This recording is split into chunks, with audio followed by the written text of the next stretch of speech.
जय हिंद साथियों। एक आज के टाइम में एक पूरे देश में एक मुद्दा उठा हुआ है यूजीसी नाम से। मैं एडवोकेट हूँ तो एक्ट के बारे में भी थोड़ा बहुत जानती हूँ। जैसे मैंने गाइडलाइंस पढ़ी,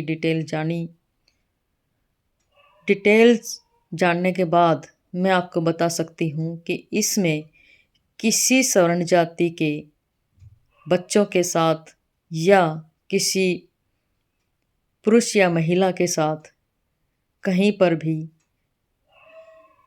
किसी भी प्रकार का कोई भी भेदभाव नहीं किया गया है। किसी भी अधिकार को नहीं छीना गया है।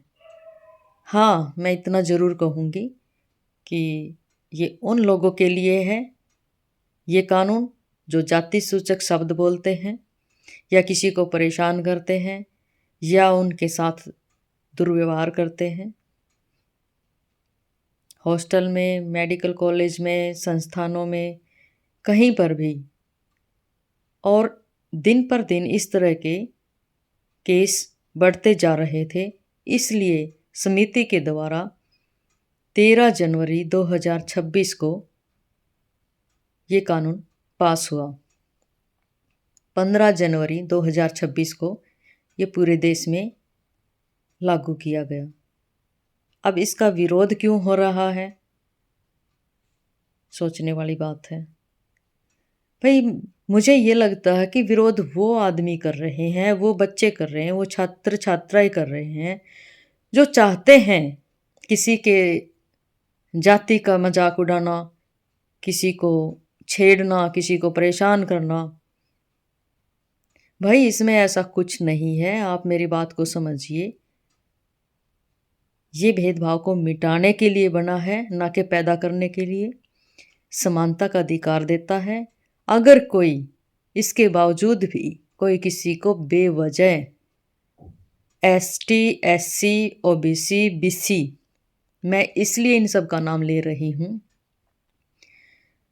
क्योंकि जो इस जाति के हैं वो समझ सकते हैं इस दर्द को कि वास्तव में उनको जो है इस तरह से परेशान किया जाता है।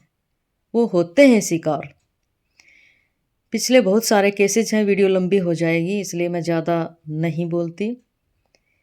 लेकिन अगर आप पिछले केस को उठाओगे, मैं दूसरी वीडियो में आपके सामने डिटेल में वो केस भी दूंगी जिसमें बहुत सारे बच्चों ने, छात्र छात्राओं ने सुसाइड भी किया है, मरने की कोशिश भी की है और कॉलेज को छोड़कर वापस घर भी आ गए हैं। उन्होंने आने का कारण भी बताया कि हम इस वजह से आ गए, हमें बार बार जाति सूचक शब्दों से परेशान किया जा रहा था।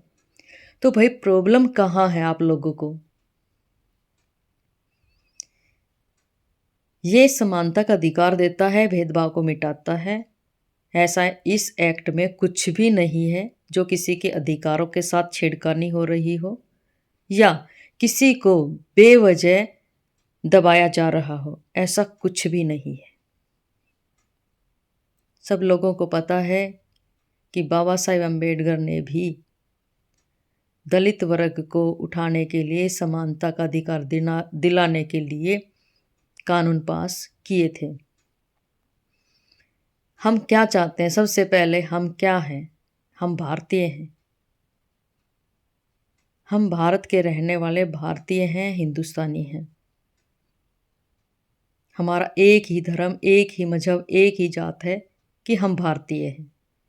भाई, अपने आप को क्यों कास्ट में, क्यों धर्म में, क्यों भेदभाव, रंग भेद में बांट रहे हो? ये भाईचारे का देश था। भाईचारे को ही जिंदा रखना है। आप इस में मत पड़िए। मैं हाथ जोड़कर आपसे अपील करती हूँ कि हिंदू कभी हिंदू मुस्लिम में फंसा देते हैं तो कभी जाति भेदभाव में फंसा देते हैं। हमेशा मौजूदा सरकार का काम रहा है मुद्दों से भटकाना। अभी शंकराचार्य का मुद्दा चला हुआ था, जो साधु संतों के साथ मारपीट की गई है, उसको दबाने के लिए एक नया मुद्दा उठा लिया गया है। और इसके विरोध में खुद आकर खड़े हो गए हैं, जबकि इस एक्ट में ऐसा कुछ भी नहीं है जो किसी के साथ गलत हो। हाँ, अगर कोई दोषी है तो वो सजा का पात्र है, चाहे भले ही कोई हो। भाई, आप किसी को ऐसे शब्दों से परेशान क्यों कर रहे हैं? आपको भी हक है आगे जाने का, पढ़ने लिखने का, अधिकार पाने का, नौकरी पाने का, जीने का अधिकार। तो आप खुद भी जिए और दूसरों को भी जीने दीजिए।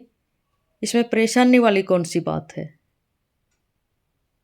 विरोध किस चीज का कर रहे हैं आप?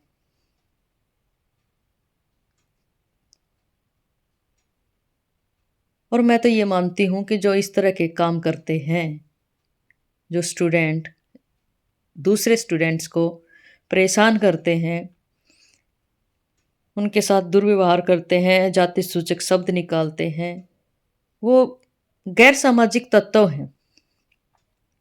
वो किसी भी जाति में हो सकते हैं, जरूरी नहीं कि वो सवर्ण जाति में हो। मेरी हाथ जोड़कर अपील है कि प्लीज, सबको जीने का अधिकार है। आप भी खुश रहिए, दूसरों को भी रहने दीजिए। किसी के साथ किसी भी प्रकार का कोई भेदभाव ना करिए। रही बात, बेवजह किसी को भी कोई सजा नहीं मिलेगी। अगर ये झूठा होगा ये केस तो उसकी जांच की जाएगी। अगर कोई किसी के बारे में बोल देता कि इसने मेरे को ऐसे परेशान किया, ऐसा नहीं होगा, उसकी जांच होगी। बगैर जांच के ऐसा नहीं हो सकता और ऐसा नहीं होगा। धन्यवाद। जय हिंद, जय भारत।